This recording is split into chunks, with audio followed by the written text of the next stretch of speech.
Man, Aaron Duncan, a.k.a. Unnecessary Bluntness Sports, a.k.a. Dunk, a.k.a. the voice of Panther football, in my opinion. What's good? Hey, hey, man, you gonna make me blush on this thing, man. What's up, man? I appreciate the kind words and the great introduction, man. I try to do my thing, be consistent, man. But I appreciate you having me on. Yeah, for sure, man. I appreciate you coming on, man. I was humbled when you said that you would, take the opportunity to come through, man, and I appreciate that. I don't really need to introduce you, excuse me, because everybody knows, who you are. Because, it's funny. I was watching Blueprint in the off season, and I heard certified route tactician. I was like, man, come on, that boy. I said, man, he out of here. He out of here, boy. Wake up in the morning, I'm focused in on what really matters. And these rappers still chatter as if it even matters. Stack money like books, I'm on my next chapter. Cause at the end of the day, what are you really after? 5% of my salary goes to charity. I'm engaged to success. Who'da known it would marry me? Hey, when I heard that, because I did a live reaction on my channel to Blueprint. I was like, is that me? Oh, so I you thought know I was they was tripping doing at first, and everybody in the chat. No, I did not. And then everybody in the chat was like, yes. Everybody was like, I don't know. I ran it back, and I was like, that's me. And then I saw the end credits. And I was like, yeah, okay. Yeah. Now we on. That's what's up. That's what's up, like, man. somebody watching. yeah, for sure. And it's, what's crazy, bro, is like, there was that. And I was going to play this video, and I pulled it up at the, very end, and I kind of messed some things up. But, man, bro, I'm telling you, I was sitting at home just watching TV like I normally do, just, whatever, in the summertime, when things are a little bit slower. And I was watching Fox Carolina, and they were showing where Bryce was like signing autographs. Bro, you popped up. I'm talking about out of nowhere. I was like, ain't no way. I recorded it. I put it on Twitter, bro. I was laughing for like an hour off of that, bro. It was so funny. My wife was laughing. She was. You sent me that clip, man. I was crying. I was crying. Because it's crazy at training camp. You know how I don't know in Spartanburg how it used to be. It's a memory now, but it's hard getting these autographs. Man. And I had my mind made up. I wasn't gonna get his autograph, and then they caught me when I was bending over to get my jersey out my bag. So the way it edited, it looked like I came out of nowhere. Yeah. Got him in 4K, but that was so crazy, man.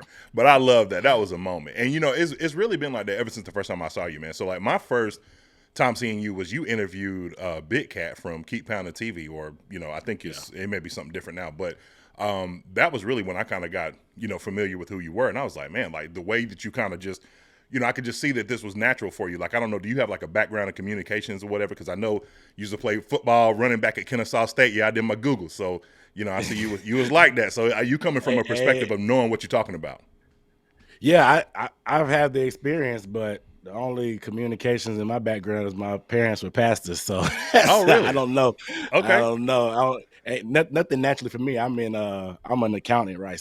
By trade, per se, but it's really just been trial and error and practice, man. Honestly, and just like I said, just passion and speaking from the heart and the dome. Speaking from the heart. That's what's up. Yeah.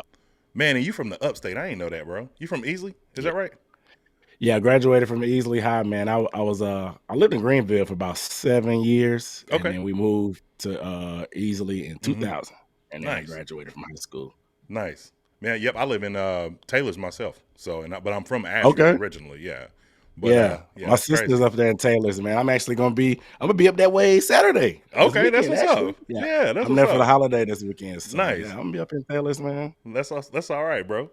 But yeah, man. So I want to just kind of get into some stuff, man, because it's a whole lot of stuff going on. This thing is deep, bro. And I really wanted to start here more than anything else, man. I wanted to talk about Bryce. So let's go back, because I haven't really had a chance to talk to you or many other, creators as far as like, the trade and, when we got Bryce, what was your thoughts on who we picked? You know what I'm saying? Like, I kind of have an idea of what I think you might say on this, but I just want to ask from your perspective. So going all the way back to the point where we traded and we actually, we don't have to necessarily cover the trade and all that kind of stuff, but just like when we made the decision to draft Bryce Young, what was your initial thoughts on that? My initial thoughts is I was all for it. I ran a couple mocks and I had CJ in there, but like And it sounds crazy to see in hindsight, but like you can easily project what CJ was going to be in the pros. Now, I didn't think he was going to be that good that soon, but like yeah, people were talking comps of Dak Prescott or a more mobile Jared Goff. And in terms of ball placement and accuracy, you see those type of comps. yeah, And I just thought that, okay, you can kind of see it. What is the ceiling of that? Obviously, like I said, it sounds stupid in hindsight. I was like, what is the ceiling of that? You know what I'm saying? So, and then Bryce, they call him the outlier. I mean, he wasn't that tall, but he had a very uncanny ability to be accurate down the field, push the ball down the field. He was super mobile, the creativity, just something different where you think you see the modern game kind of going. And he shows those flashes now. We've seen it over this last stretch.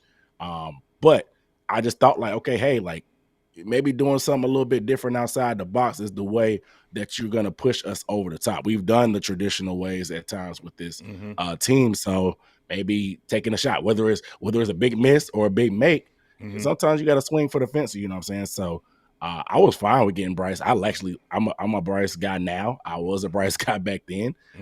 But I would have been fine either way. I just was happy to have our own quarterback instead of the retreads that had been on the market. So I'm a Bryce, like I said, I'm a Bryce guy still, but I was a Bryce guy back then as well. Same. And I'm glad you like, I've been 10 toes, man, like regardless, and it's funny because like whenever you see like what happened Sunday, 4 turnovers, obviously that's something that, is going to harm the team, and you're not going to, win many games when you do that.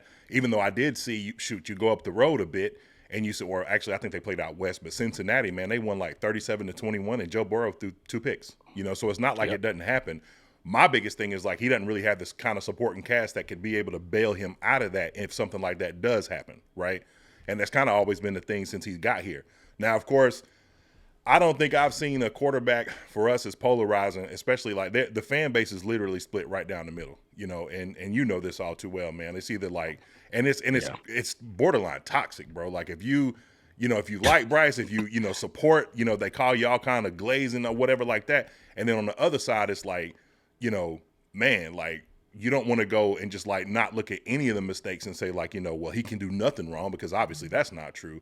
And so I'll ask you this, based on the beginning of this season and what we've seen over the last 5 games, what do you think you traject him to be like moving forward? Like, do you think that there's he coming back next year can develop and get better? Or do you kind of think like we're kind of seeing the ceiling of what he can be already? I think this past stretch is what you see of Bryce. Now, I think how much better or how much success that converts into in terms of the team is going to have to do with what you put around him. Now, I know the whole game changer, game manager convo that our favorite quarterback started, and the whole are you a trailer or are you the tractor or whatever type of scenario, or are you pulling the team or are you getting carried by the team? I think he's a guy that's going to be at his best. He'll be able to do what he needs to do to move the football, win games. Obviously, he has his limitations. There's going to be certain things, but what quarterback doesn't? Every quarterback has their own limitations. It's your job as the coach and the general management to lean into his strengths and magnify those strengths and do what you need to do to win games with those strengths. But I also, like I said, I think that this past stretch is what I expect more of. Now, can it be better? Of course. I think a lot of his issues are fundamental issues that aren't going to be fixed from him sitting on the bench. I think him being benched is kind of just stop the bleeding and like, okay, let me take a step back, because stuff was kind of spiraling. I think it allowed him to take a step back. He probably did learn some things from Andy as far as just getting rid of the ball and giving guys a chance and just trusting those guys. But I think from a down-to-down basis of just like not missing the layups, like when there's easy passes there, or we see you throw with crazy anticipation and accuracy. Why aren't you doing that every time? Why are you airmailing it sometimes? So being able to be on a down-by-down basis is where you become. That's the difference between being good and great. We've seen what you can be. Now we're going to have to measure you to that every time, which is fine with me. I want to see him get better, and it's fair to hold him accountable because we've seen you be better. Why aren't you that every game, or why aren't you that every play? So I think getting those fundamentals down is going to help him be more consistent on a down-by-down basis. But we've seen the highs. We just seen the drops as well from some guys. We see the defense let us down at times. We've seen the running back fumble when Bryce helped get us in position. And we've seen, like you said, the 4 turnover game where it's been on Bryce. But when we elevate the team, Bryce doesn't have to be perfect. We're going to have more room for error. We saw Jared Goff had 5 picks in the game this year, and they still won the game. That's the room for error that we need to try to build. Yes. I mean, obviously they're NFC favorite probably, or maybe they were till the injuries, but that's just the type of, and like you mentioned with Burrow, we have to be able to overcome more than 1 or 2 turnovers in the game. So I don't think we have a team yet to be able to support what Bryce can be to the fullest. And I think putting too much on his shoulders is going to make him press and try to do too much. And we see that sometimes. And I think he feels that weight on his shoulders of having to kind of carry or be everything. So I think being able to take some of that off his plate will be able to make us be a little bit more free, him play a little bit more free. And we'll see what we've seen the past couple weeks more so than what we saw last Sunday. I agree. You made a lot of great points. And one of the things, like you talked about the beginning of the season and him being benched. I've always had I've got kind of a conspiracy theory to him being benched, number one. And number two, I don't personally think that, like, I think it stopped the bleeding, yes, like you said. But the bleeding that stopped was twofold. I don't think it stopped the bleeding for who Bryce believes he is. I think it stopped the bleeding from the fan base believing that he was an absolute bust and that the team wasn't going to be lost as a result, right? That he wasn't going to lose the locker room, which leads me to the conspiracy. I have this idea, and I could be dead wrong, but I feel like the Deontay Johnson situation was kind of part of what was happening, right? Because you've got a schematic philosophy of creating a number one out of him when that really wasn't who he was, right? And like you're trying to make him that here, rewarding him for things that he got bounced from Pittsburgh, you know what I'm saying, for not getting the kind of targets that he wanted, right? And then you bring him here, and I could, like, I pointed this out in one of my videos. I was watching like way back in the preseason, right? And this was before I started getting back active again. And I was watching the first drive against the Bills that the ones had together. And, you know, there was the 4th down and Bryce threw the ball, you know, like kind of, you know, broke containment and passed down the field and hit Deontay. And then they got to the red zone. And Bryce threw a ball to him that, I mean, he was covered. Like there was really nowhere for him to go. So he just kind of sailed it over his head just to kind of, you know, live and fight another play. And like Deontay was kind of sulking, like, you know, kind of walking off, shaking his arms and stuff like that. And I was like, oh, man. I remember telling one of my homies, like, yeah, this ain't going to work. You know what I'm saying? And I feel like, and I want to get your opinion on this. Bryce to me he's not like Cam. Like, remember when Robbie Anderson like got after Sam Darnold one game and was like on the sideline, they caught it and he was like, tighten up, bro. And he was like yelling at him and he didn't even target him. He was targeting DJ Moore. Right. Yeah. But then like the same thing happened. Like Cam threw a pick, I think against the Bills or whatever. And it was a terrible pick to end the game. And like crickets, you know, nobody, like, you know, your audience, like you can't get that off of Cam Newton. Right. Yeah. And I feel like with Bryce, it's kind of the same thing. Like I was hearing, like, I'm not gonna say who, but I was hearing from another content creator that, like, and maybe you can confirm this, or I don't want to, like, you know, I don't want to, like, you know, have you say anything that's like, you know, disparaging of anybody, but that like Deontay was kind of like, even in training camp, you know what I'm saying, kind of like being a bit of a, you know what I'm saying, a hard time to deal with or whatever like that. What's your thoughts on that? No, there were some moments that I saw, and I think I know who you're talking about because I was sitting with them when they had it. But I ain't want to air them out, but yeah. No, you're good. And then and I saw it. I kind of waved it off just because, like, one, the way he phrased it, like he wanted, and they kind of saw it on the Camp Confidential. I think he was kind of like selling it as, hey, we need to be better, or we got to run stuff to perfection in practice. We can't accept this type of stuff in practice because when it comes to the game, we needed to be good too. So let's fair point. Like, you know, trying to like, oh, let's make this not practice makes perfect, but perfect practice makes, you know what I'm saying, perfect. Absolutely. Yeah. So that's how he kind of selling it. And I think me being like that little fan delusion was like, I'm gonna just chalk it up to that because I don't want to just in training camp with everybody and their mama here watching. Doing this right now, I didn't want it to be that type of sign, but I actually don't think what you said is too far off base. And like I said, I'm all for the conspiracies. I'm all about, I don't have no sources. Yeah, I'm all about reading I'm like reading the tea leaves. Yeah. I read a lot of stuff online. I watch videos and I connect the dots. That's what I do. I don't, like I said, I don't have any sources. And I'm sometimes, a lot of times I turn out being right just because of me tying those leads, but that I don't think you're too far off. That's not why I think personally, but I would not be shocked if that was the case. That they wanted to make Deontay happy to the point that they knew that they needed to get him off the field. Because like listen in the locker room, everybody was calling Deontay a good teammate, but then you have him stopping the route and Andy throwing his hands up. They're having a little talking to, and then we're good. And so, like, there's no word about him being a bad teammate, but then we're hearing all this stuff come out. So, like, I think he wasn't the only receiver that was feeling that way. So, of course, the receivers are going to take up for him because Thielen was frustrated. We saw him throwing his helmet on the sideline. Leggett was frustrated as well. He wasn't getting targets early on.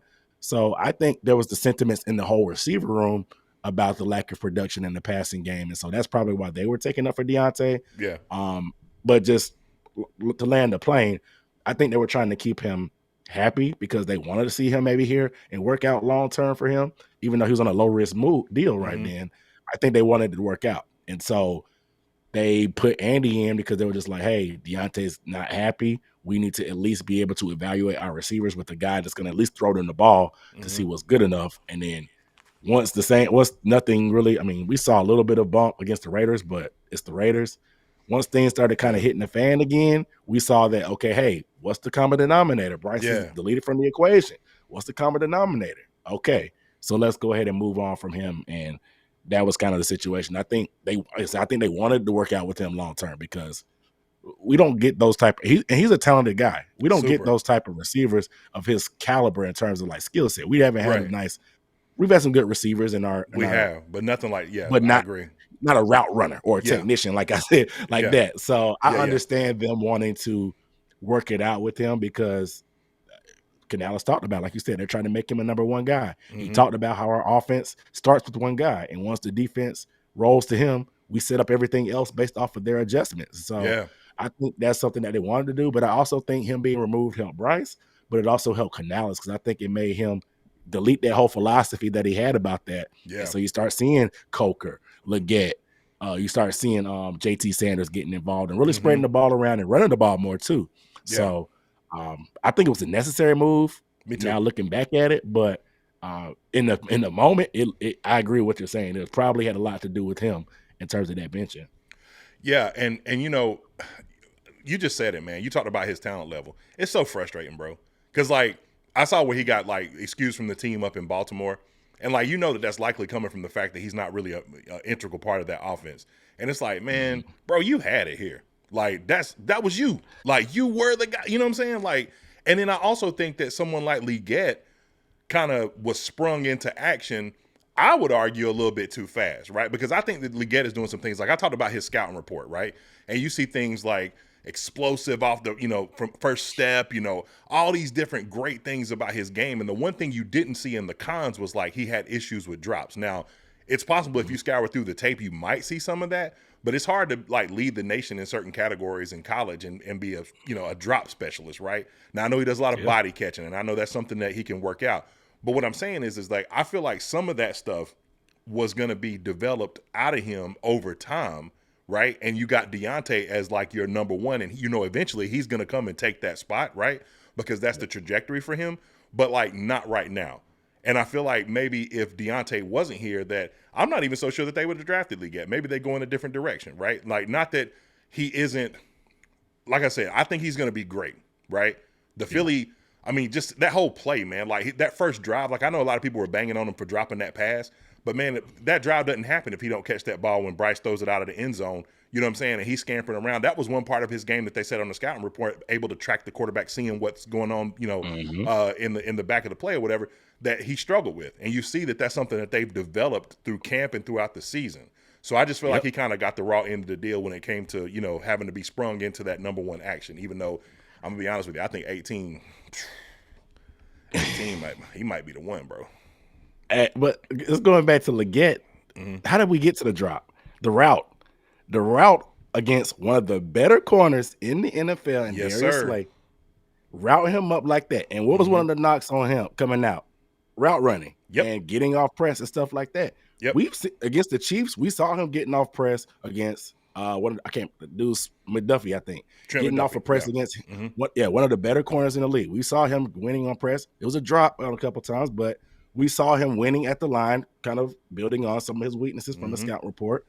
Route running was a thing, and getting separation. We saw plenty of separation on that drop against the Eagles. So I don't want to throw the baby out with the bathwater in terms of Leggett. I think maybe we should temper our expectations on him being that upper tier wide receiver one. But I think we would be remiss to ignore what he's actually done and the growth that he's shown from his pre-draft self to now. And I think I know the wrist injury has been brought up, so that's probably a deal, but I don't think the drop showed up on tape, but he was a little awkward catching the ball in college. Like, it wasn't always putting two hands together like this. Sometimes it would be like this, and sometimes it would get into the body.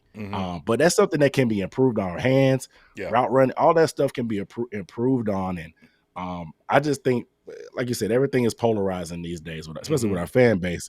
So in the moment, it's going to be hard on him, but I think he's a rookie. Stuff is going to happen. I know, but unfortunately, those type of things in those big moments and on that stage, stuff gets tattooed in your brain. I still haven't forgiven Eddie Pinero for dropping that pass on that stage, and so that may be the same feelings that people have with Leggett. The opportunity that was there for us in that game was similar to us beating a potential NFC contender right now. And I get it. People are going to hold people to the fire for that stuff. So I get it. That makes sense. So that's a good lead into my next topic, man. So, do you feel like when Dave Canales benched Bryce Young, right? One of the things that I didn't quite understand was like, what was going to be the plan moving forward? Like, I remember, like, to give you an example, like, so Anthony Richardson gets benched up in Indianapolis, right? And Shane Steichen comes out and he talks in the beginning and he's like, yeah, we had to bench him. We're just going to, sit him down, blah, blah, blah, whatever. He said Flacco comes in and you get clarity, right? Because you see Flacco's obviously not what he was last year in Cleveland. It's probably scheme. It's probably Flacco like, man, thinking about Christmas. He's like, man, I'm ready to go home. Whatever the case is, right? But like when they brought him back, what did he say? Oh, he's going to start for the rest of the year. Like, he's our guy. One of the things that I've seen some people complain about is like, man, we kind of wish during that little stretch of time where he was like, it's a week-to-week evaluation. It's like, why not just come out like, this should be a youth movement, right? He's back. Obviously, Andy had the accident situation. Like, sometimes I feel like Dave Canales, even from like play calling, getting plays in on time. I saw something in a press conference where he was talking about, I think it might have been in the Bucks game where he wasn't really getting the play calls in on time, and it was, suffering. We were suffering with like clock management and things like that. Do you feel like in a way he might be a little overwhelmed? Yeah. I mean, to be honest, and part of that is him halfway admitting it. The other day when they asked him, like, what were you surprised about the job? And he was just like, the everything part of it, that like you literally touch everything. Like, it's not just scheming and doing this, that, and stuff. You have meetings, you have people coming to you with their life problems that you have to manage your players on the team. Like, people are having kids, you have to be there for them and support them, and you're texting them all times of night, and because their wife is going into delivery, so you're always being there and like always being like needed, I guess, for something. It's kind of where he kind of put it off at. And adding play caller to that plate, it's a lot. And I don't mind him calling the plays. I think he still has growth as well, but I do think that he trusts his staff. I do think he has enough people in place. It may just come down to a time on task thing. He seems like an analytical guy to the point that he's willing to self-assess. And I know we've had some other coaches once upon a time that came from a certain college level that didn't really seem to look inward and like try to tweak things. He seemed like, it's my way. I believe in what I'm doing. Let's keep it pushing. I think Dave is confident in what he's doing, but I also think he's not afraid to change those things. Now, overwhelmed, I do think he's probably overwhelmed at this point, though. And I agree. He said it about the Eagles game as well, about not getting the plays in on time. And we saw some delays, even that final fourth down that after the Leggett drop, the play call got in slow and we didn't have timeouts, and K. Mays didn't snap the ball. It's just procedural stuff that has happened. But I think time on task will help him. He's usually our coaches. They age like presidents. When they in their first year, we saw Frank, we saw Matt. So he looks pretty good right now. He still has the energy. You can tell he's starting to get a little fatigued just by the interviews and stuff like that. But I think just the way he talks, he's in a constant battle of like honesty, coach speak, and like just trying to be transparent. Without telling too much. But I think just like Bryce kind of coming out of his shell and kind of finding himself just as a quarterback and just personality-wise in the media, I think Canales will do the same. I think it'll probably take some extra success for us to see that. But Mm-hmm. I'm bullish on Dave in terms of just what he can be. But I think it's probably bit off a little more than he could chew thus far. I don't know what changes to make him feel better, but I just think time on task will definitely help. I agree with that. You know, it's funny. You mentioned him growing, Bryce growing at the same time, and you know, I like to if the opportunity is presented for us to see something that kind of marks the moment of growth. I love when those opportunities present themselves, right? And so I feel like this. Like I want to show you something real quick. So I feel like this was kind of that moment. Like this was 4th and 13 or 3rd and 13, I would say, against the Saints. And we went on the fourth, the drive to kind of win the game in the fourth quarter or whatever. But like when Bryce is walking off the sideline right here, like you can see like there's visible frustration about the play call right now. Yeah. Granted, we don't know exactly what was said, but I feel like I had this philosophy of like, yo, this was the moment when Bryce was finally like, you know what, man? Like you got people telling me that they don't want me. I wasn't the guy that they wanted to draft. You know, I don't know if the coach really likes me. There's, kind of back and forth in the media about whether or not I'm starting this and that. I'm tired of it. I'm going to let my emotions show. I had read an article where Bryce was talking about how his dad, like, and this was back at Modern Day, how he used to be like really high strung, right? And, you know, his dad's like a therapist or something like that, right? And he kind of calmed him down and helped him to be able to relegate his emotions so that he don't get too high or too low. And you kind of see a lot of that at play right now. But like this to me was that moment where things really started to change. And then ironically, he goes on a tear, after that. It doesn't result in wins for us. But like I felt like this was kind of a watershed moment. Like, what do you think about that? No, I agree. I think this was because I think we were in like a Miles Sanders screen or something like before. Mm-hmm. It was some BS. Yeah. Yeah. If you're not going to trust me, like, at least try, give me a chance, like, don't. And it felt like it was more like, take the training wheels off type of thing. Like, it's 3rd down. We're trying to we're up 1 point. I mean, it's a turning point in the game. I can't remember the whole game flow at that point. I know the defense had their moments, but I do remember it was like a Miles Sanders screen or something. It was something weak on 3rd and long that we didn't even try to challenge the sticks. And so Bryce was frustrated. And I agree. I think that was the time where he kind of finally pushed back. We haven't seen a ton of that from Bryce because, I mean, we've seen him slamming the flat screen and stuff like that, the iPad and stuff like that. But we've never really seen visibly like frustration with coaches or even teammates or stuff like that. But like you said, this was kind of like not unbuttoned Bryce, but he kind of stays buttoned up in the media and stuff. I'll say that. This is kind of that. This was kind of like him, like Coach, come on, man, like. It's third down, man. Like let me throw the ball, like cut me loose, type of stuff like that, and just finally pushing back because head coach. I mean, not even just from a head coach perspective, but quarterback and play caller, man. That's a relationship that you have to be able to trust each other. Yeah, and I've seen the difference now from that moment there to like the Chiefs game or even whenever where it's 3rd and short. We throwing the ball down the field. Yeah, you know what I'm saying? And like these aren't slouches we playing against. Right. And I tweeted it out. I was like, I was because I was at the game for that Chiefs game. And I was like, it's really felt like Canales has put the ball in Bryce's hands and just like say, here. Whether it was like, I trust you or like, let's see what you got type of energy. Either way, I think Bryce gained a lot of trust and like clout with Canales there. And I think that's been a big moment for them as they've grown over these last few games, man. So I agree with you though. That was a turning point in my opinion. Yeah. And, here's what's interesting, man. You talked about how he built, like, you build up that capital. I remember he was in the press conference after that game. Hey, Bryce is making the statement himself. You know what I'm saying? Like, we don't have to make, we don't even have to tell you whether or not he's starting or not. Like, he's making his own statement, right? But, like, you go to the Philly game and, like, the drive before the drive, if you want to call it that, right? But the get drop. Man, we went, like, 3 straight, like, run, pass, run, or a screen, run. And it was just like, come on, man. Like, do you trust him or not? You know what I'm saying? Like, let him rip it. Like, he's showing you. I mean, when people tell me, like, Dunk, when they say, like, man, what did we see last year that kind of gave you any kind of, belief that he could do any of this? Man, Bryce, on a couple of occasions, in multiple games, had, like, humongous 3rd and 4th downs that he would convert. And you'd be like, oh, my gosh. Like, nothing's happening between 1st and 4th, but, like, on 4th and 12, you convert. You know what I'm saying? Like, this is crazy. Yeah. And it's, like, in the biggest moments where there's the most pressure, that's when he performs the best, Yep. And I almost wonder, like, psychologically, if like part of this, because a lot of times they say like what happens in the press conferences and what's said in the media, like they're really talking to a player. And I wonder sometimes if like this is Dave's way of like, because I know that people say like, Bryce ain't really been under no kind of pressure. I'm like, come on, man. He was the first black quarterback in the history of modern days high school, right? He played for Nick Saban and Bill O'Brien. How much more pressure do you need, right?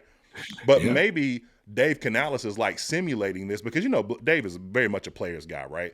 So maybe there's a bit of like, hey, I'm going to say this stuff in the media because I'm going to press on you, bro. Like, I want you to know, like, hey, I can replace you.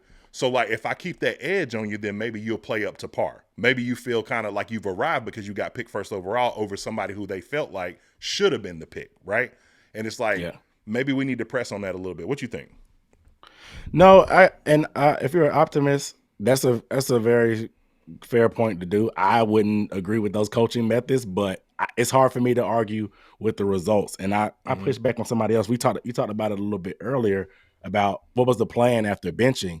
I can't just go out there and if he was like, because I think the question was, who do you give credit for Bryce's turnaround? I was like, I give the credit to Bryce. Exactly. The coach, because he took the coaching and behind closed doors. I don't know exactly what was happening, but at the same time, it didn't seem like he really had any desire to get Bryce back in there. If it wasn't for whatever accident that happened with the Elon Musk Tesla that Andy wrecked, we don't know when we would have seen. Right. We don't know when we would have seen, because he was like, he just said it. I was really rooting for Andy to get healthy and this, that. Sure did. Yeah. I don't really think they had a plan. I think it forced their hand. And like you said, when he said that Bryce is making the statement for himself, it was to the point that like, we have no choice. And maybe he already had his mind made up. He wanted to move on. Yeah. But then we hear reports about Dan Morgan going to him and be like, hey, man, outside your parents, nobody believing in you more than me. And so that makes you feel good. But they don't say nothing about how Dave Canales felt, because Dave wasn't here when they drafted him last year. That's right. So I'm not sure Dave went completely out on him, Bro. And they just got their hand forced. And now it's like, okay, you the coach. We've seen the highs from this dude. Make it work. Make it work. You the whisperer. Make it work. Yeah. Don't just be the whisper for a retread. Like this ain't Michelin. We ain't, recycling tires. Like, nope. We got you a new set of breadstones. You know what I'm saying? Like, So, and the thing is, man, like, so and I'll ask this at the end, because our very end topic is going to be your wildest conspiracy theory for the Panthers going into next season. And you said something just now that kind of triggered that, but I don't want to move forward too fast. But yeah, so all right. So this brings me to my next topic, man. All right. So should we run it back with Avero next year? I got it. I try to keep. I'm gonna get my words together. Yeah, I don't like to go so hard on black coaches in particular, and I'm not even trying to like make it about race. I just know it's a thing, the plight, and the struggle. Yes. If you ignore that it's a thing, you got your head in the sand. Exactly. I think he's a brilliant mind. I think he talks the talk. I think that he's respected by players and coaches. I can't argue that. Right. I just think he hasn't got the job done with us. I'm not saying he's a bad coach. I just think it's time for a new philosophy and new direction. I don't think what he's trying to implement aligns with what we have going on, or the timeline. I just think we have a lot of, I don't know. He seems to be more of a system over players type of coach, but we have brought in his type of players that know the system, and they just haven't got it done. We haven't been able to stop the run since he's gotten here. And those problems either predate him, but it's been magnified. We're the worst rush defense in the league now. We're on pace to give up the 5th most of all time in a season. Obviously, with the extra game, that helps too. But we've given up 5 200-yard. I did the numbers the other day. 5 200-yard games, 10 over 150 yards. It's nasty. It's just nasty, man. Gross. But I just think I like a more aggressive and attacking style. I know there's been some discussions about Tepper being that big guy that's kind of pushed the 3-4 in this type of defense, and I know Dave Canales speaks highly of him just because of the system in general and facing off against him and stuff like that. But I just think there's a lot of work to be done in terms of personnel and coaching to be able to get the defense to be in the vision that what he would like it to be. Mm-hmm. And I just think we need a fresh start. I just think if we can upgrade, aka Robert Saleh, I would love to go to that. Yeah, I would love to get him in the building just because I think it plays more into the good players we have. Granted, Derrick Brown is good in the Severo system, but I think having a more aggressive D-line approach and the way they do it, and then having your corners play a lot more aggressive, I think we'll get better out of JC. I don't think we have the personnel to be able to do that now, so it pretty much fits what we're doing with the Vero, but I think having a change of philosophy could be pretty good. I don't really have a strong feeling about the 3-4 versus the 4-3. I just know what I've seen on tape, man, is not sustainable. It ain't it. Yeah. It's hard to play. We're not playing any kind of complimentary football. And if you can't stop the run, man, it's over with in this league. You know? I agree. It's funny because I was listening to his press conference earlier today, and he mentioned he was glowing about A'Shawn Robinson, and just talking about how, the kind of man that he is, and, just waxing poetic about him, which is great, you know what I'm saying? Because A'Shawn's that guy, right? But, like, he was talking about how, and I could be wrong on this, right? Because I don't have PFF pulled up right now, but I'm pretty sure A'Shawn has 3 sacks on the season. I want to say it's DJ Wanham with 4, Jadeveon Clowney with 4, and A'Shawn Robinson with, like, 3 or 4, right? Here's my point. Yeah. 4. Yeah, A'Shawn got 4. Okay, so he got 4. Right. All right. Yep. Why does the guy that has 4 sacks on the team, he's tied for the most sacks on the team, why is he pulled out on 3rd down? Like, he said that in the press conference, like in 3rd down situations. And I noticed that's a lot of the times when we, like, really give up chunk plays like crazy, right? It's because they bring in different rotation shift or whatever like that. And you're taking a guy that's highly productive, rushing the passer, considering, and I say highly productive, in a vacuum because, like, I mean, for Panthers' sake, let's just say that, right? Yeah. Like, why is he coming out in those type of situations? Like, could you speak to that or what you think about that? Yeah, and I haven't, to be transparent, I haven't listened to his pressure today. I got to catch up on those tonight, on the coordinator ones. But I, philosophically, A'Shawn hasn't really been a pass rusher like that. And they asked Ajiro about that last week because A'Shawn had, he was in the locker room, man. I don't know if he heard me talking or whoever about his. I mean, and I never really slighted A'Shawn. I just think he's a strong run defender. He hasn't really been known as a pass rusher. And he just said, I haven't had the opportunities. And Ajiro said that, hey, man, he was playing with Aaron Donald. So we didn't really need him to get after the passer. And Aaron Donald is going to get there first 9 times out of 10. Yeah. And I just think I agree with you. I haven't really noticed him being out and just thought about it from that standpoint, but we need the best guys we can at this point. Like you said, in a vacuum, he's one of our better pass rushers, for better or worse. Yeah. So keep him on the field. And I don't know if it's just the run downs that tire him out, or if they don't want to play him on every down, or they think the juice that you get from him on run scenarios are better than what you're going to get in the pass. I don't know what the thought process is there. But I agree with you. Like, if he's 4 sacks, time for team league or whatever, team league, whatever he is, keep him on the field. Absolutely. Keep the best horses on the field. If we're struggling in that area, might as well. Yeah, absolutely. So, and I just, for the life of me, I couldn't understand the reason behind, I guess the justification behind that, but he didn't really say anything, to kind of give any indication of that. So, and then also, I noticed, like, I read something sometime back about how his defense, like Chuck Pagano talked about it whenever we hired him. Skylar Callahan wrote about it on Sports Illustrated, and he talked about how, he's not really that aggressive. Like, he's a Vic Fangio disciple, but he is not aggressive at all, and we see that firsthand. Yeah, it's and I'll say this: he's actually been a lot more aggressive this year and last year than he ever was at previous stops. Now, my theory on why is because we don't have a pass rush. So he's kind of having to go outside of the box to try to get blitzes and stuff. And I just don't think that's his bag. He's not a Flores that's going to send you 18 different blitz packages and line everybody up at the line of scrimmage, but everybody going to run out at the snap of the ball. He's not that type of guy. Some people have those philosophies. Mike Zimmer and the Cowboys, they do that too. They did that last week a lot of times. They didn't blitz much, but they showed it a lot. And sometimes showing that causes enough confusion. So you can manufacture that way. But he's been trying to blitz, of course, because we have to. We don't have the pass rush. And even our pass rush struggled last year, even with Brian Burns. So I think he's been going out of his comfort zone in that standpoint.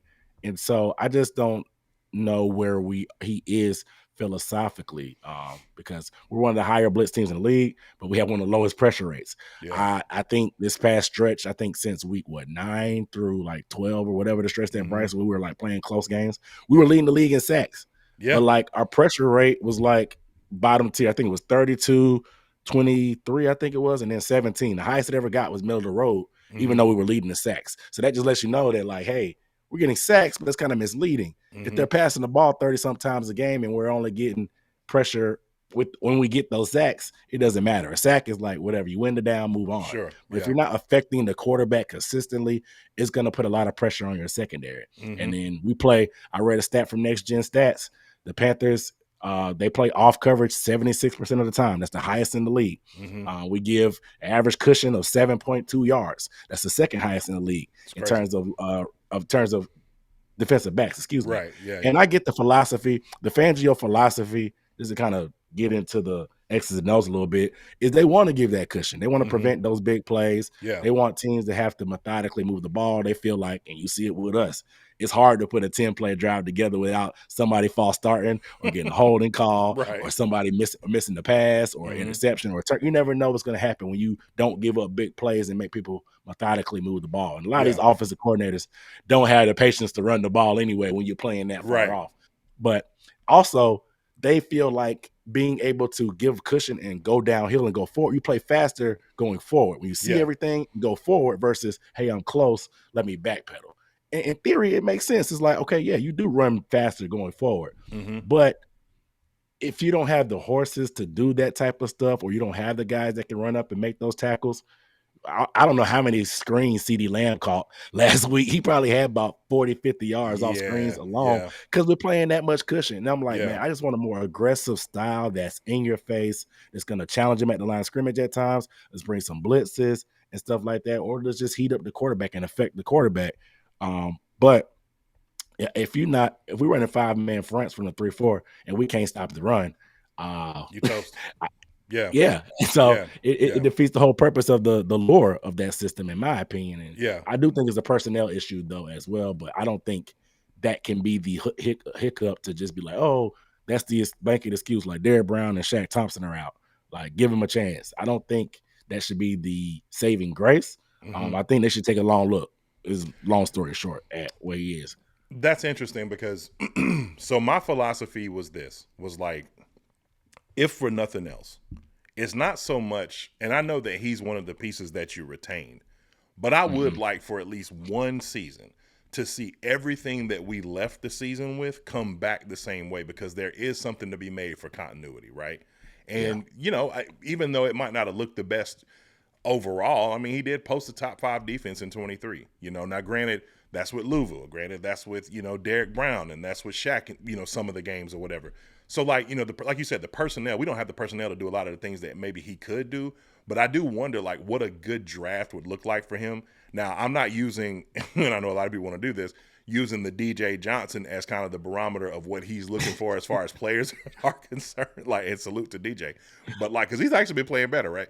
But like, at the same time, it's like, unless the name, and I've said this on record, unless the name Robert Saleh comes knocking at the door, like for Robert Saleh, see you, peace out. You know what I'm saying? Like, that's the easy one.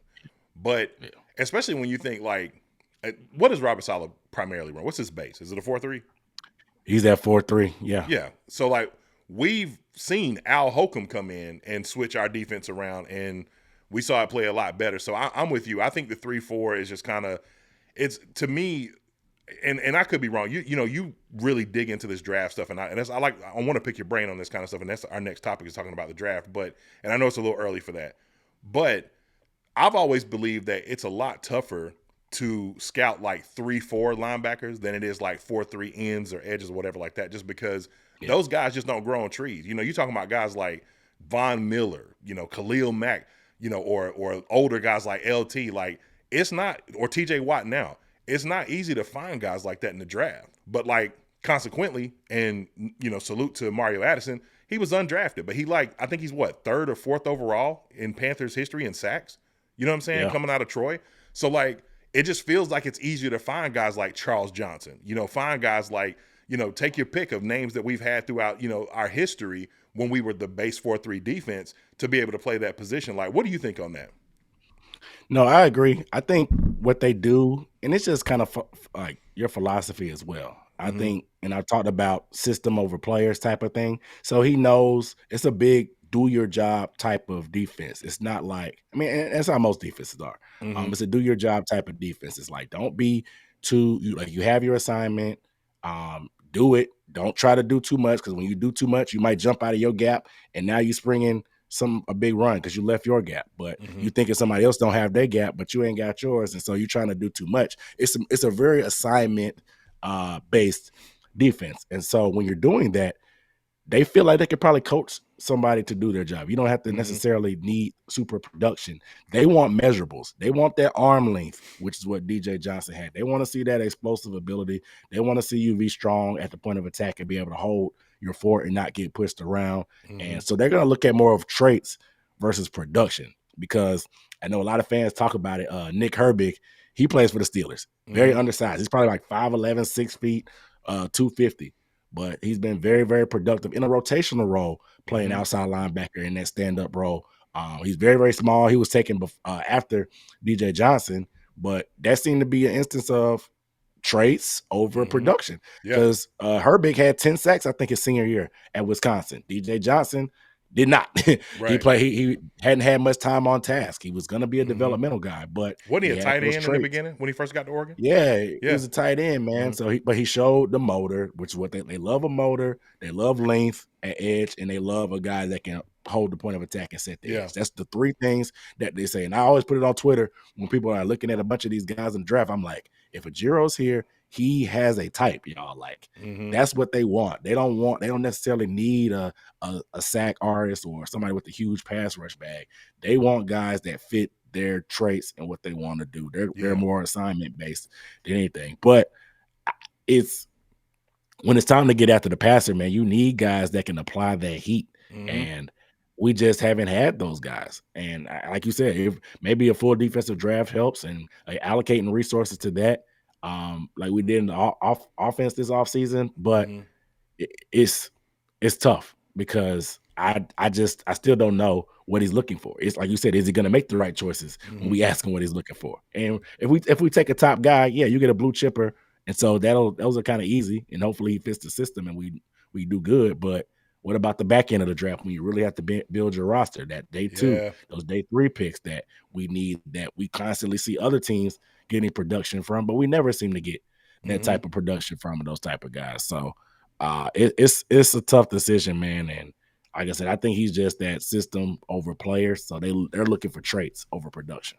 Yeah. So let's roll right into it, man. I know it's a little early, but right now the Panthers picking 5th.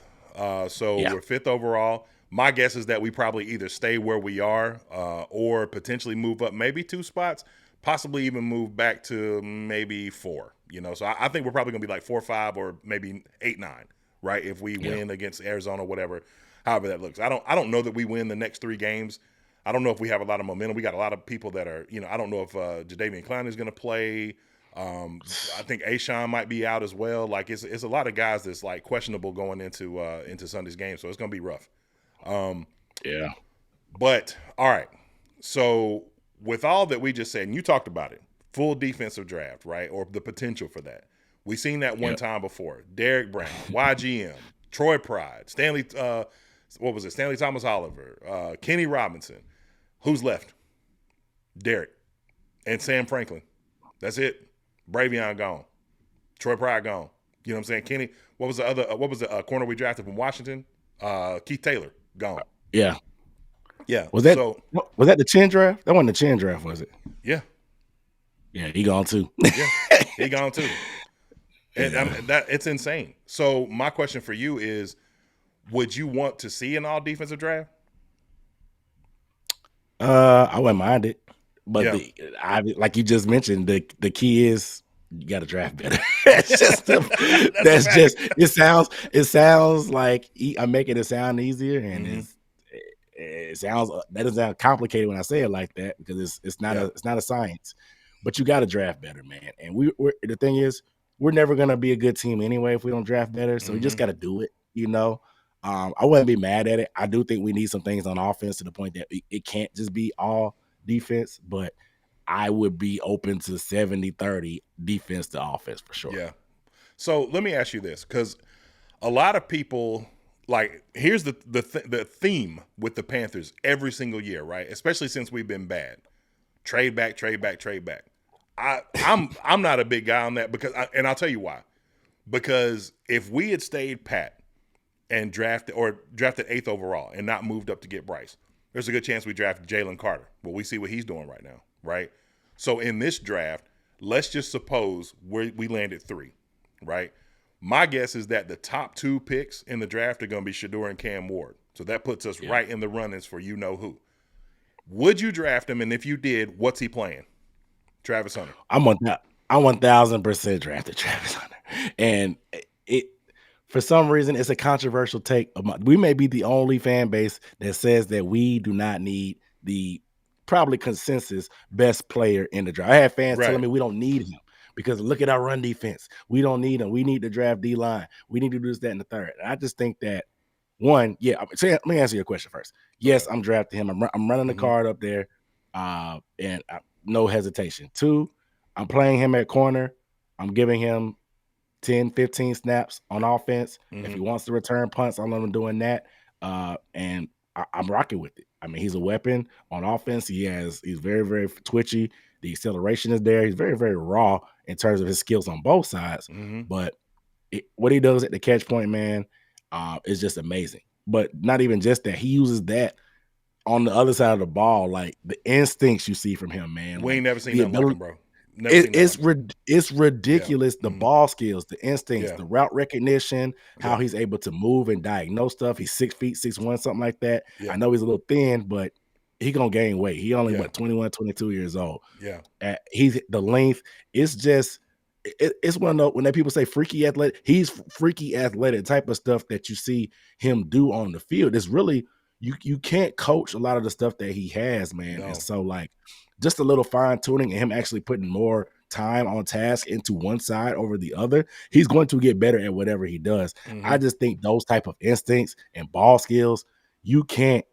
It's so rare at the cornerback position that I think he could be a star wide receiver, but I think he could be a generational corner. You know, that's just the type of skills I see from him. And like I talked about before, I think it allows us to play a different style of defense, pairing him with JC. You can play a little bit more aggressive. You have 2 guys that are 6'1" in length and can run and hit like that when they want to. JC is a very technical corner. You put him and Travis together in the offseason, man, you're going to see his skills blossom as well. I get excited thinking about the potential of pairing them up. And I understand that people want to say, oh, what are we going to do about up front and stuff like that? I mean, we have other picks, 1. 2, we have the free agency and stuff like that as well. And this is a very deep D-line draft. There's a pretty solid cornerback draft as well. But I just don't want to big brain it and just overthink it to the point that, oh, what is he going to play? We don't know what he's going to play. And people think that his ceiling is limited on both sides. He's just I've heard he's barely above average at either position. And I'm like, all right, man. I'm like, I don't know what I'm like, this dude is built the right way, man. I mean, I know he's been in the media a lot recently with the controversy, but he seems to be a chill dude for me. He just plays football, he plays the game, and streams, and he's chilling with his wife. I think the only reason, just to speak to that for a second, the only reason that people are like that is because I really think, and a lot of people go overboard with their criticism of the whole, girlfriend thing, but I really do think it's rooted in, it is kind of rooted from a good place because people are just afraid of seeing him being taken advantage of. You know what I'm saying? Because you can see the signs. The signs are there, right? But hopefully it doesn't become to that. But sticking to the football thing, I'm with you, man. Like this guy, I mean, you talking – the only thing I worry about with Travis has nothing to do with X's and O's or what position he would play or wide receiver, anything like that. It has everything to do with will Deion Sanders actually let him come and play in Carolina, because I think that's going to be a thing, bro. I know that sounds crazy, but I guarantee you if Shadeur's up, man, my son ain't going to play for y'all. I don't know what y'all doing. You know what I'm saying? Like, he would really try to pull some stuff like that. Like, you think he really going to let Travis come and play here? Like, in your heart of hearts, do you think that he would try to block it? No, I don't think Travis has already said it on his podcast that he would go wherever. Okay, good. 2, I don't think, as cool as Deion, and I love Deion, I don't think he has the clout. And people want to know, the Mannings did it. The Mannings are a different type of football royalty. I agree. Deion is cool, and Deion, I like Deion, and I respect. He has a lot of clout, but there's levels to it in terms of NFL royalty, and the Mannings are in a class of their own. I don't really see that being something that plays out, for 1, and 2. The further, if you fall back, you're gonna lose some money. You know, a lot of these rookie contracts are tiered off, so every pick you get less and less money. You know, so I don't think it's gonna be that big of a deal. Now, Shador, he may try to pull something with Shador, you know, but who knows? But I mean, it wouldn't be the worst idea if you end up with the Giants or something like that. But I don't think Travis, 1, I don't think Deion will pull that or has the clout to pull it for Travis. But 2, I also don't think that Travis is that type of guy. He seems like, for everything we see, he seems like he's built the right way. He has his head on correct. Like I said, he's not out here doing whatever, you know what I'm saying? He just seems like a good player. Everybody talks highly of him. He came up in the C1N, 7-on-7, stuff like that. Cam speaks very highly of him as well. He just seems like he has a good head on his shoulders, man. Like, the character thing seems off the charts. I think he's a good player, man. And like I said, I don't want to big brain it and just overthink anything about him. Like, just believe your eyes, man. Like, you don't have to overthink it. This guy is the best player in the draft, probably. Like, just take him. Yeah, I agree. So that brings me to this. Like, let's take Travis out of the picture. Yeah. One of the guys that I really like, man, and I don't know how you feel about him, is Mason Graham. Bro, he is a dog. Like, but do you think if they retain Navarro, which, I mean, based on some of those numbers that we just talked about in that last segment, man, I just don't see, I don't think there's a world where he, you know, gets or keeps his job, right? Regardless of what I would like to see or anybody else. But do you think if he did, is he a guy that could fit in the 3-4 as your nose, Mason Graham? I don't think so. And that's the one thing I'm pushing back with, telling everybody else. I'm like, man, you need to figure out who's going to be the DC. And I talked about the system over players or production, whatever. Mason Graham is on the smaller side for a defensive tackle. Mason Graham doesn't have the longest of arms. Now, of course, people will bring up Aaron Donald and saying that he played in that 3-4 similar when Navarro was there. But I wouldn't use one of the greatest players in the NFL history to try to be like, okay, that's a really good point. Yeah. He's the exception, you know. And Mason could be great too. I'm not going to say he's not going to be great, but I think the system plays a big factor. 2, our question is, what do you think his ceiling is going to be? Because he's not physically demonstrative like some other defensive tackles that are in the upper echelon, like Quentin Williams. He's a monster.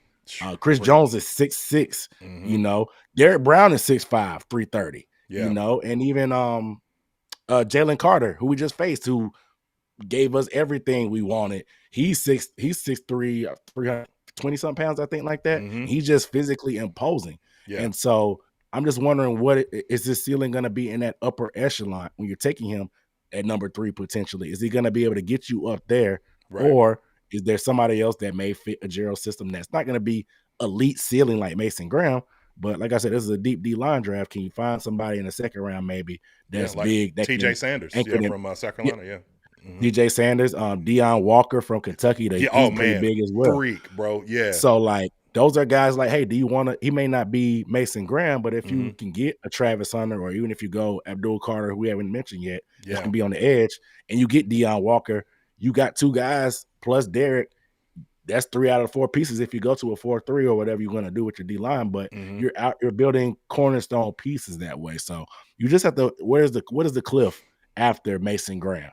You know, do you get somebody that you feel better, is comfortable with that Navarro system and pass on them, or what do you want to do? So I think those are my 2 questions with Mason Graham. And to be full transparent, I haven't done a full college deep dive in him yet, but I've just seen obviously the highlights. I see what people post on Twitter. I read people scout reports that I trust as well. And like when I saw that, okay, doesn't have ideal length and size, that lets me know my Giro alert goes off. I'm like, okay, he may not fit the bill measurement wise. So what's the key there? Yeah, that's really interesting. You know, you talked about Abdul Carter there for a second. Like, every mock that I've seen, he's either somewhere on Mel Kiper's big board. I think he's like the 3rd or 4th overall prospect. Yeah.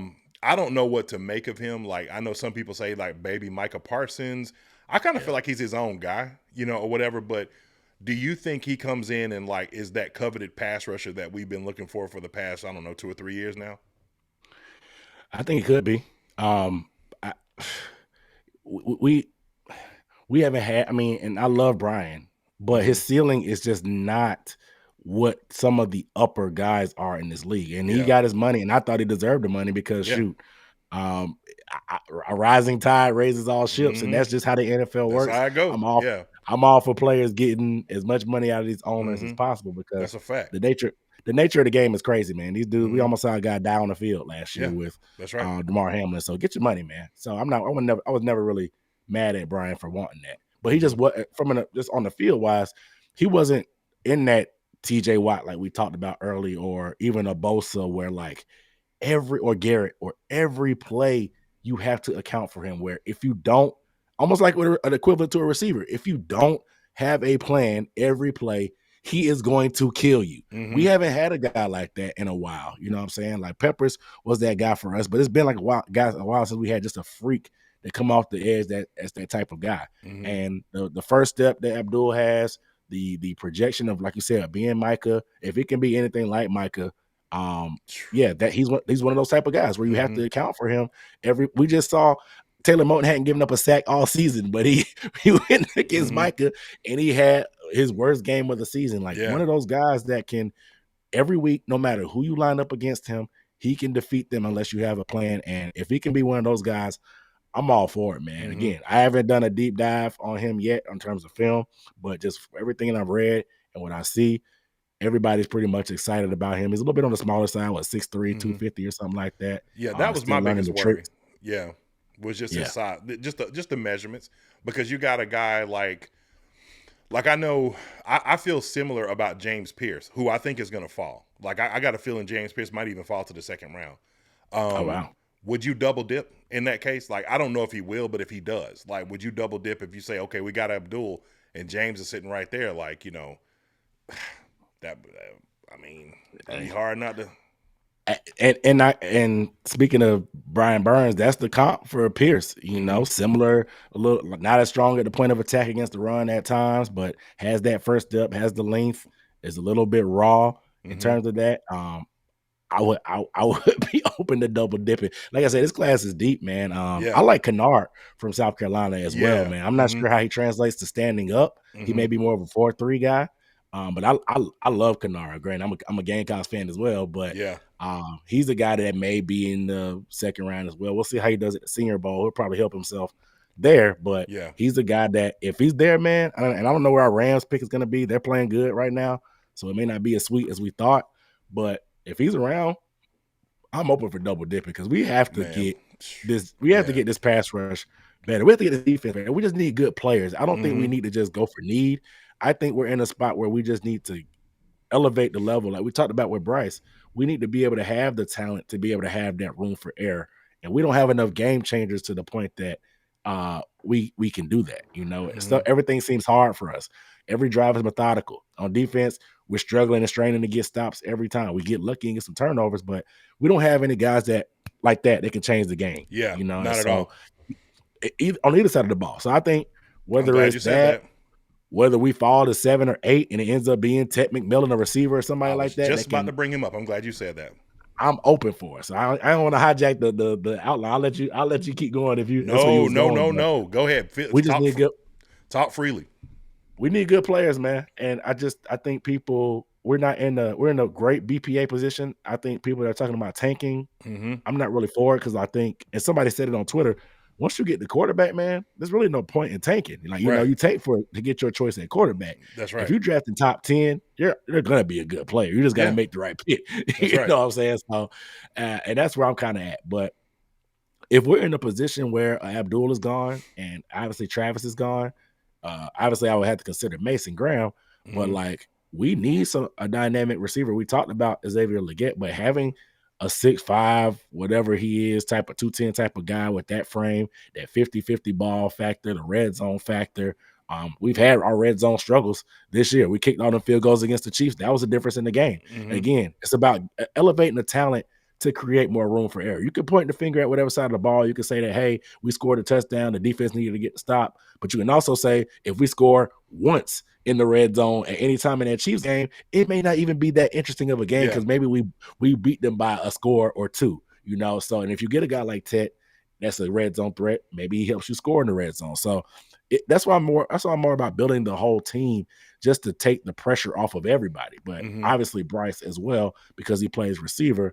you allow everybody not to have to play so tight and feel like, oh, we turned it over on our first drive. Now it's over. Or like in the Matt Rule era, they scored 17 points. So we're cooked at this point, you know? So it's about just elevating that talent to create more room for mistakes, to be able to recover from them mistakes. And like, absolutely, I think we're in a great BPA position. I think we're in a great position overall. I know people are down on Bryce, but I just think draft wise, we can go any direction. I wouldn't be mad at it. And you know, you just don't reach. But going BPA, man, I'm all for it. I'm not closing anything.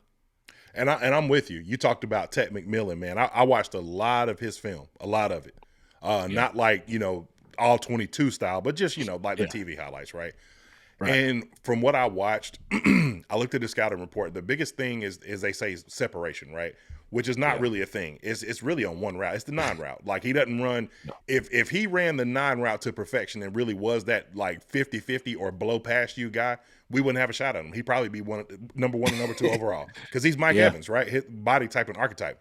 But what he can do at 6'5", like running the comeback, running the curl. Like he'll take a comeback or a curl and make, you know, 30 extra yards out of it, right? Just from, you know, hands and shiftiness, knowing where, you know, understanding he's got a keen understanding of where he is on the field. His situational awareness is unbelievable. And he'll take a drag to the crib. Like he's actually a lot faster than he looks being that size. So I'm with you. I think that, you know, you're in a BPA position. He would be one of those guys. Luther Burden might be one of those guys. Nick Skirton might be one of those guys. So there's some people up in that top 15 that, like you said, if you pick the right guy, it's going to make all the difference in the world and change everything about your fortunes moving forward. Because I really do believe that one player could change this whole thing, especially on offense. Like you get the right offensive piece. Like you talking about Travis Hunter, man, a guy that you always have to account for is going to open up so much more opportunity for someone like Jatavian Sanders, who can operate in the zones and stuff like that. You know, and we've seen like Bryce has the anticipation. Like, remember when Mel Kiper was talking about how the too high safety was like ruining football, right? Well, I saw Bryce convert a 3rd and 13 between 3 defenders to Adam Thielen when they were playing too high safety. And I'm like, he's got it. So you just got to put the guys in place for him to, develop it and make it even better than it already is. Yeah, and we talked about the trust throws, and he mentioned it before, and I think Leggett has mentioned it. It's about like throwing with anticipation is about trust. That's right. You're throwing the spots, and you're trusting that guy is going to be in that spot. That's why he goes to Adam Thielen so much. Adam Thielen is not fast, but Bryce knows when he's going to be there and knows that he's actually going to be there every time. It may not happen as fast as we would like, and the people talk about his age and his speed, but there's a lot to be said about dependability and being where you're supposed to be. So, like you said, it's going to be about trust, and if he has somebody that he can trust, it is what it is. And you talked about Travis.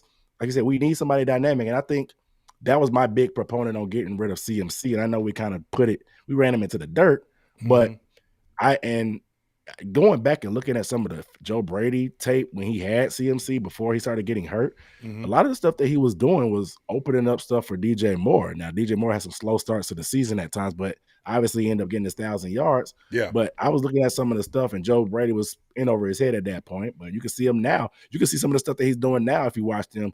It was some of the stuff that I saw him doing with us or trying to do with us.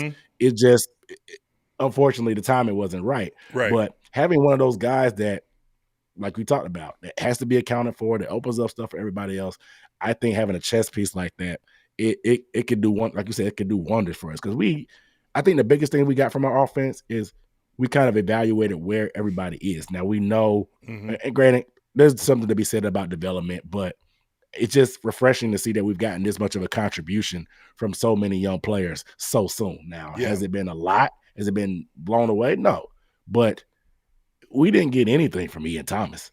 And Tommy Tremble showed his flashes ever so often, but like what we got from JT Sanders is pretty good for a guy in the 4th round. I don't know if he gotten stuff from a 4th rounder that soon and forever. I don't know. But you see the flashes at least, and you know what you at least have evaluating that. And that's why I feel better about saying, okay, hey, adding a receiver is going to help everybody else because they may not be those dynamic guys that can set off an offense. But when you put somebody that can, they can get in where they fit in and make plays when they can because they've done that this year.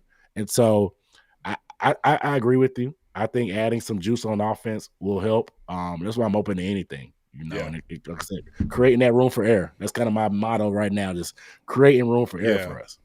Where do you land between? I saw a tweet earlier today that said that it was like bringing in a free agent wide receiver is greater than drafting a wide receiver. Like, even if it's someone like a Ted McMillan, if you see him as a number 1, do you think like the real play should be like maybe going and getting a T. Higgins or excuse me, or drafting a Ted McMillan? Like, which way do you feel like you would go in if you had the option of either?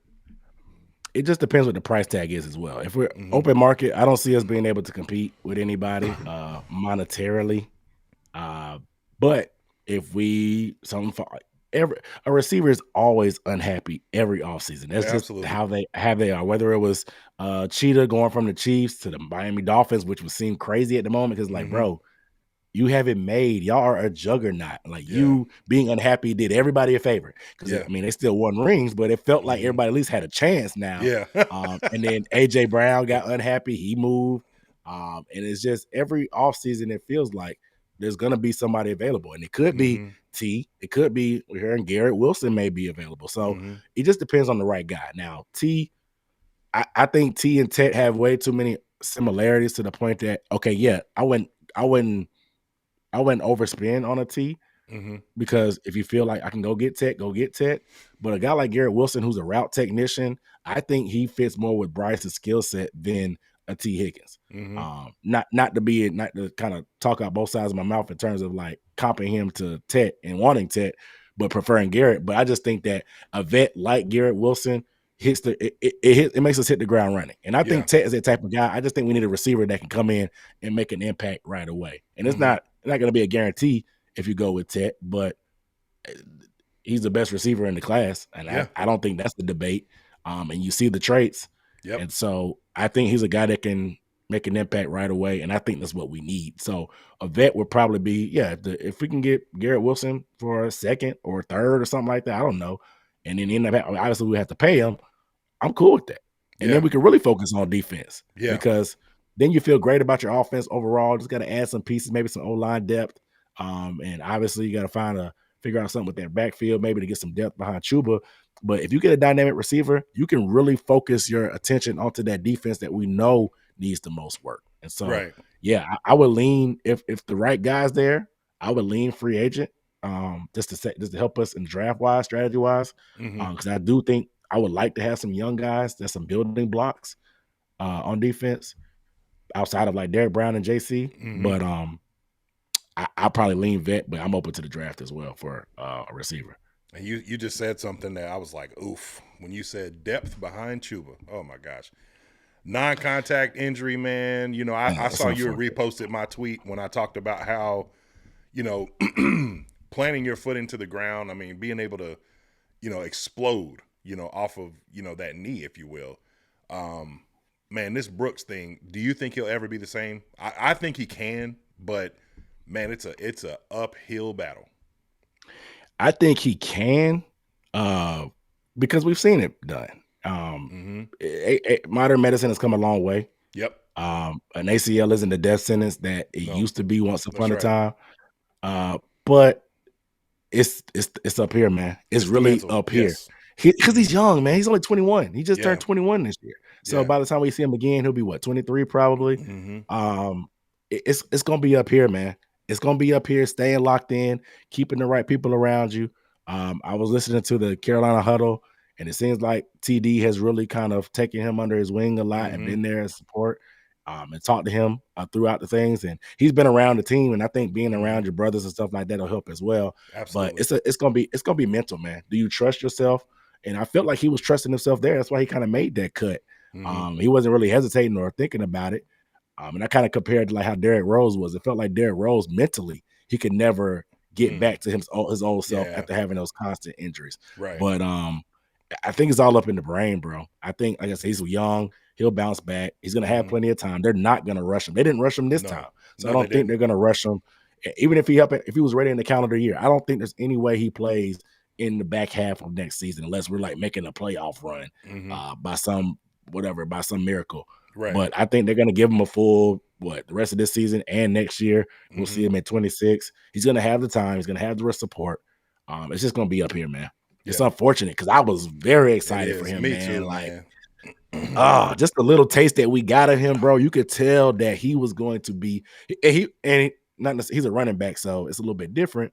But one of those guys we talked about, you have to account for that can be explosive, break those tackles, make big play. It was there, man. And it's frustrating, man. Not necessarily because of like, we wasted a draft pick, but just like you hate it for the dude, but you also know what he could have been for us, man, and what we're losing by not having him. Absolutely. It's funny you say that because that one little little swing pass, right? Bryce is getting ready to get, tackled or whatever, kind of throws around.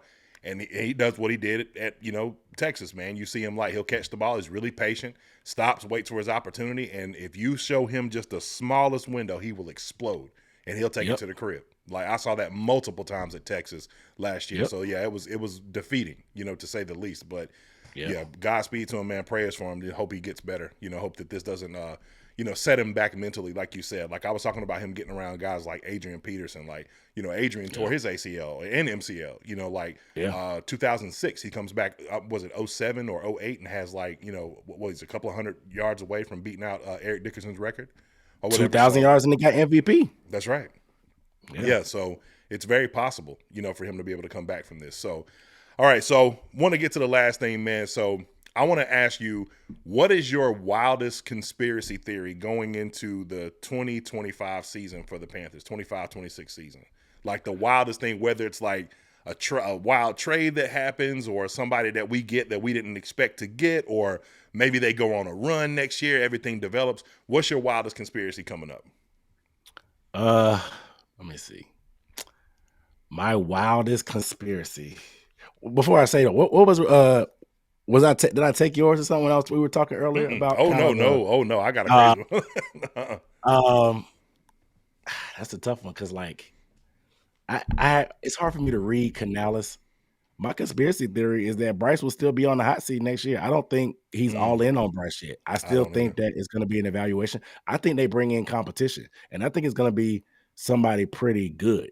Like I think Andy may be out of here. I think they bring in somebody pretty good. I don't think it's going to be Geno, like people are saying, and it may not even be Russ. But I think they bring in somebody that's actually has starting experience, can actually play solid. Well, it could end up being Teddy Bridgewater. Teddy talking about he wanted to come back. He just recently won state. He said that he open to coming back. But I think they bring in somebody that's actually played pretty decent and bring in competition. I think it'll help having a vet that can actually play just because you need a good backup quarterback just in general.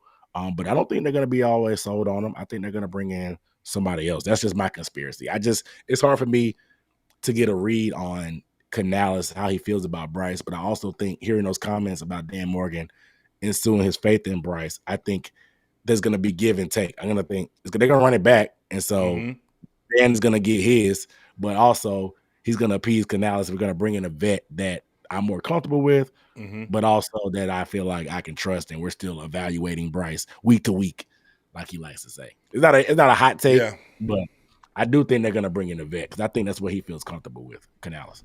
I think these last three games, the two most important these games are more important for two players than anybody else, Brock Purdy and Bryce Young. Because I think if Bryce Young rallies and goes on a run, you're not thinking about anything else, right? Because there's no way you're going to walk into David Tepper's office, who invested all of this into that player, and say, "Hey, Mr. Tepper, he's not my guy." Well, then you're not mine, and then we'll be looking for another coach again, right?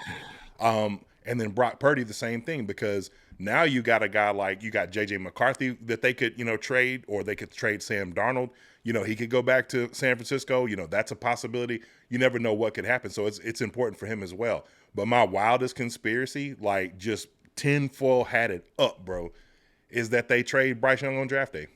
That we're in top 3 contention, and somehow or another, the Raiders, or let's say the order switched where Jacksonville ended up back at the top, and let's say it was Jacksonville, Raiders, and then us. I think that because they're not going to do anything with Trevor Lawrence, right? So now you've got who you want on the board. The Raiders are taking Shedeur Sanders. You can see it from a mile away, right? They're going to get him to the Raiders, right? So I think that there's a draft day trade, and we trade Bryce for a pick, maybe a first-round pick, maybe a second, or, a few other picks, and we draft Cam Ward. And I think that would satisfy a lot of fans, not me. I think that would be a mistake, but that's what a lot of people want, And the reason why I don't like that, Dunk, is because I saw this video where somebody was talking about the order of what's happened in Chicago over all these years, right? Like it was Jay Cutler. Then they had a coach and a GM. They fired the coach and the GM. New coach and the GM didn't like Jay Cutler, so they got rid of him. They bring in another quarterback. It's the same thing over and over again. And it's just that pattern just continuing. To me, if I'm Dave Canales, regardless of what my personal feelings are about Bryce Young, the best hope that I have for sustainability in Carolina is to turn that kid around. Or at least make him Alex Smith, where he steadies the ship. Because I asked somebody that, and I'll ask you that. If Bryce Young's career is that he is Alex Smith in San Francisco for us, would you see that as a successful career for him? San Francisco Alex Smith? Yes. That's a tough one. Here's why I say that. Here's my logic. Yeah. Alex Smith's there, right? They don't have any influx in the quarterback room. He's not good, right? He's terrible for years he's terrible under Mike Singletary. He's terrible for whoever the coach was when they drafted him. And then Jim Harbaugh comes in and they're a game away from the Super Bowl. And then they go into next season and he's on a winning streak and he gets hurt and Colin Kaepernick takes over. And clearly he's more talented, but what he did more than anything else, you didn't have to go to Bridgewater. You didn't have to give up picks for Darnold. All these other players, he steadied the ship. He made the room formidable. Yeah. He might not have been great, but at least he steadied the ship. To me, for us, for the Carolina Panthers, 7 years of mediocrity, that's a win. What do you say to that? Yeah. That's actually a good take in terms of just that, and actually pretty big from you being a Bryce supporter, because a lot of people don't talk about, it's not worst case scenario, but it's like, I guess it's a shade under worst case scenario. He's a bust and like whatever, but there's also a reality where he turns into a great quarterback. Yeah. There's a reality where, like you said, he is Alex Smith, and he may not be enough to get you over the top, but he stabilizes the point until where you can get the roster together and get things together. So I think that's a good take. I think a lot of people's fear is that, and these are just the naysayers, that he's not that bad, but Daniel Jones, to the point that you see enough that you feel like you pay him, and then like you pay him and, oh, we made a huge mistake, let's move on type thing. And so that's what people are saying about this backstretch of Bryce Young, like, oh, they're making a mistake by doing that. I think him playing well, and the fact that, I mean, Shedeur is good. Cam Ward kind of tapered off towards the end of the season with some it was kind of some shaky play when they started losing some games and stuff like that. And I think he kind of fell a little bit out of favor because he was QB1 at some point, but I think Shedeur kind of separated himself. Yeah. So I think that also kind of tempered it, and just the overall fact that the quarterback class isn't that great, it feel like it makes more sense that you almost have to run it back with Bryce unless you go get a vet quarterback. So all that being said, I there's a reality where he does turn to Alex Smith, and I don't want to say it's a failure because, I mean, if he's not a bust to me, it's a win, because a lot of these quarterbacks, we see it, man. They don't work out. Even that, like you mentioned, Trevor Lawrence, that whole class was looked at as whatever. We had, I don't know how many in the top 10 quarterbacks, maybe 3 or 4, whatever. Yeah. Trey Lance, Dak, Justin went a little bit outside of the top 10, and then of course Trevor, and look at him. None of them really, I mean, even Trevor, he got the bag, but now they questioning that, you know? And so it's just not really a science, man. And so like, I feel like it's kind of the bird in the hand, but at the same time, there's something to be said about, like you said, that stabilization and feeling like we don't have to be in desperation quarterback mode. Let's build up everything else that's wrong, because there's a laundry list of things wrong with this team. Yeah. Bryce is good enough to at least get us through at worst case scenario. Best case scenario, as we make this team better, he starts to blossom into a guy that was looked at coming out of the draft, you know. And so I would love that as a Bryce fan. I think he has it in him. I think we've seen that.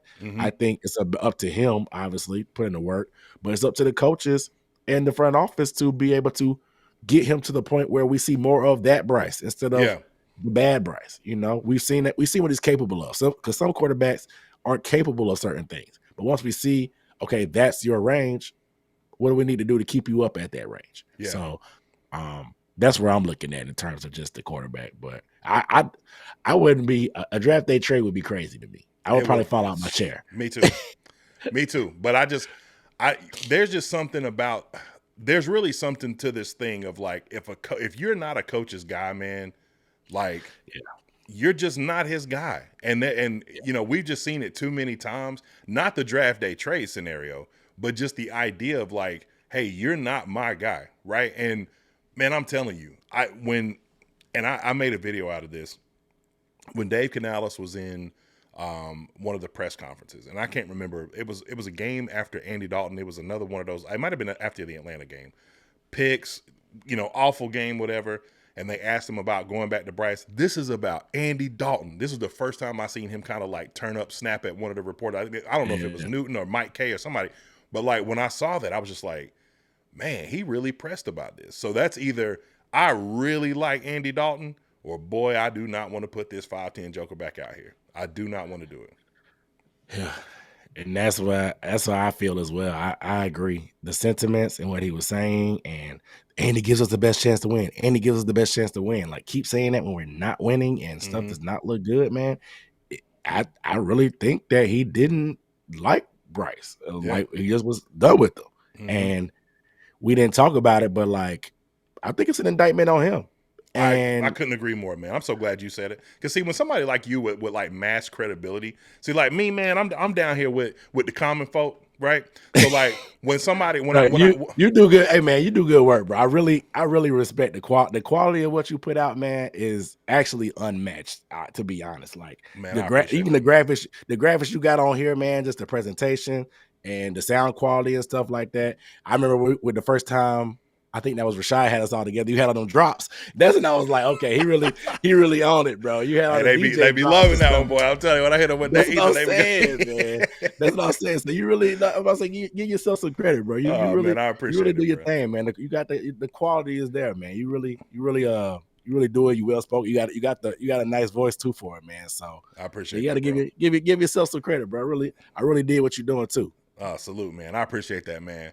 But like hearing somebody like you say that, you know what I'm saying? Like, I see what you're doing, bro. Like and likewise, man, the Germany thing, like, you know, seeing that, like seeing your connection to the team, seeing your work with Rashad and, you know, and Dave with PNP, you know, all that your draft analysis, like I see you as the voice of this community, right? That's been my take, right? And so it was an honor to, you know, be able to link up with you. But to hear somebody like you say that, you know what I'm saying? It kind of like, and I know some people might be like, oh man, come on, bro. Like, you glazing, whatever. I'm like, all right, cool. If that's what you want to call it. But the reality is the reality. Like, you see it. I'm not the only person that sees this and talks to my people about it. You know, one of my homeboys that I talk to, they be trying to tell me I'm crazy when I talk about this. I'm like, yo, I'm telling you, bro, this is more of an indictment on him than it is anything else. And he don't see that. But it is. The thing is, bro, why I say it's an indictment is, this is a guy that, I mean, and I didn't go to as many training camp practices this year as I normally do, because I'm normally there every day, but I went to more than I didn't go to. And Bryce had a great training camp. He had one practice where he was everything that we've been seeing the past few weeks. That's what Bryce was doing. I felt confident in what we did in the joint practice that Bryce was going to be fine. And there's no really data that says that preseason is necessary. But in hindsight, not playing him in preseason, bro, was the biggest indictment on him. Like, what went into your evaluation to the point that you thought that he was ready, that he didn't need barely any preseason time, and then after 2 games, you're completely done with him? Because I fully believe that he was completely done with him. I agree with you on that. But the fact that he went from, which seemed to be all in, unless all the sentiments you were talking about all offseason were just lies, I don't think that's the case. I think he actually believed in Bryce. But what happened in your preparation and evaluation that you thought he didn't need no preseason, and then he comes out and is that bad, and then you're completely done with him? Like, what was he doing? Obviously, character-wise, I don't think Bryce was doing anything behind closed door. He seems like a stand-up dude overall. Yeah. I don't think he was doing anything that way. I agree with that. So I don't think he was slacking off. I don't think he was not putting in work. Like, what happened? Like what did you miss in your evaluation, Mr. Quarterback Whisper? So I think it was an indictment on him too. And so it's a lot of questions to be asked, man. Like I said, I am bullish on Dave Canales. I said this before the season started. I was more bullish on him than Dan Morgan, just because I thought it was going to be more of the same with Scott Fitterer, because we hired inside. I wanted to start fresh completely, but I was more bullish on him. But it's a question that needs to be asked, because, and I was defending Dave when everybody was mad at him for not playing him in preseason. But I can't argue it now. You have to question, should you have played him? And he talked about being outcoached. I think people aren't putting enough weight on, like you said, him being overwhelmed, we talked about, or him just being outcoached at times. And you see it at times on some of the play calling gets kind of weird sometimes, and like trying to do trick plays in plus territory, or 3 runs in a row, or the clip we showed of Bryce being mad about it. And so I think people are forgetting that he's learning as well too. So he's not perfect. It's not like we got Ben Johnson or whoever the best, or Andy Reid in here, and then Bryce is falling on his face. No, you have a rookie head coach, and he's calling plays at the same time that he clearly told you that there's a lot on his plate, that he's going to make mistakes just like Bryce. They're growing together. So I don't think he should be bulletproof. I'm not saying that we need to fire him, but I also think that some criticism is deserved his way as well. And there's an indictment on him more so than just everybody else outside of him. Yeah, and it's funny you say that, because I'm big on the whole growing together thing, man. I just hope that he sees it from the same vantage point. And look, I know we're not in the room. We don't know the full detail of all that's going on. It's only speculation. Yeah. But like when we see certain things, like, Bryce had, pretty meaningful reps in that game against New York, where y'all were out there in Germany. Yep. He was the only person he didn't mention. You know what I'm saying? Like, he mentioned everybody's sacks and all the other kind of stuff. He didn't say nothing about him, right? You know what I'm saying? Yep. And I wonder if maybe the Kansas City game turns out to be a win, or the Philly game turns out to be a win, that would finally be the one that we get to see the vote of confidence when they go and they have the cameras inside the locker room and stuff like that, right? And so to me, it's like, and I've said this, man, your praise needs to be as loud as the criticism, because it was easy to, criticize Bryce early on. It was easy to say that, Andy gives us the best chance to win. But when you start seeing what he's doing right now, like, it shouldn't have to take David Newton or Joe Person or whoever asking you a question about Bryce. It should be like, look, guys, Bryce has struggled, earlier this year, but man, has he put forth an effort. Why do I have to ask you that question? Because if I didn't, you probably wouldn't even have said nothing. You know what I'm saying? And that's nuts to me. But I don't know, man. Conspiracy me. But Dunk, man, I appreciate you, man. This has been an absolute pleasure, man. Like I said, I'm a big fan. Will continue to, be a big fan and a big supporter. I can't wait to see what you do in this offseason. It seems like everything is just getting bigger and bigger for you, man. And I love to see what you're doing in this space, because you are literally creating more opportunity in this space for people like myself to kind of chase after that greatness, man. So definitely keep doing what you're doing, bro. We appreciate you. I appreciate you having me, dog, and I appreciate the kind words. And I say the same thing to Rashad and Dave. Just the type of stuff that they do, the reach they've hit, meeting Steve and all that stuff, man. Yeah. They pushed it everything forward, man. Yeah, they really have. You realize that people are paying attention, man. So there's a lot of room in the space, and I'm all about. I mean, obviously, I love it to be productive and positive, and so it's not going to always be positive because we're not that great, but productive conversations, productive content, because people don't care about our team, unfortunately, man. So it's up to us to really carry that. So I'm like, man, anybody that's doing their thing in the creative space, man, I respect and salute. And you specifically, man, I said, the quality you put out, man. We one of the few people I know that does eCam as well, and you got your graphics set up a little bit better than I do too. So even caps off for that, man. Like, thank you, man. I think the only people I know that use eCam is between you, me, and Pat, and both of y'all got me down on the graphics too and the green screen and stuff. But I really respect what you do, man. I appreciate you, man. I appreciate that, man. Well, it's been another episode of One Carolina Live, man. I appreciate y'all so much for tapping in. My man Aaron Duncan here, Unnecessary Bluntness Sports. Make sure to go follow him. Make sure you following the boy One Carolina. I'm gonna let Aaron Duncan take you out right now, man. What you say when you open your videos? What up, though? Hey, let's get it. Keep pounding.